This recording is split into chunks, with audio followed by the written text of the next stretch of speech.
పవిత్రమైనటువంటి కుంభమేళకి వెళ్తున్నటువంటి వాళ్ళ సంఖ్య భారీగా పెరిగిపోయి ఇప్పటికీ 60 కోట్లు చేరింది. 60 కోట్ల మంది ఈ ఏడాది స్నానాలు ఆచరించారన్నటువంటిది ఇప్పటి వరకు 26తో కంప్లీట్ అవుతున్నటువంటి వేళ నిర్వాహకులు చెప్తున్నటువంటి లెక్క.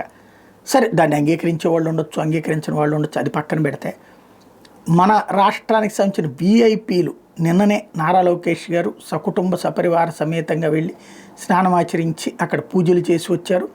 అది చూసాం. ఇవాళ పవన్ కళ్యాణ్ గారు తన కుటుంబ సమేతంగా వెళ్ళి కుంభమేళాలో స్నానమాచరించి అక్కడ పూజలు చేయబోతున్నారు.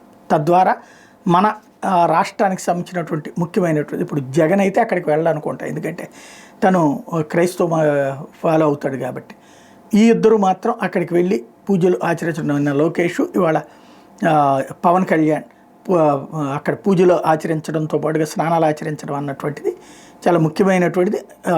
రాష్ట్ర వ్యాప్తంగా హిందువులకి సంబంధించినంత వరకు హిందూ ధర్మాన్ని ఫాలో అయ్యేవాళ్ళు సంతోషపడుతుంటారు.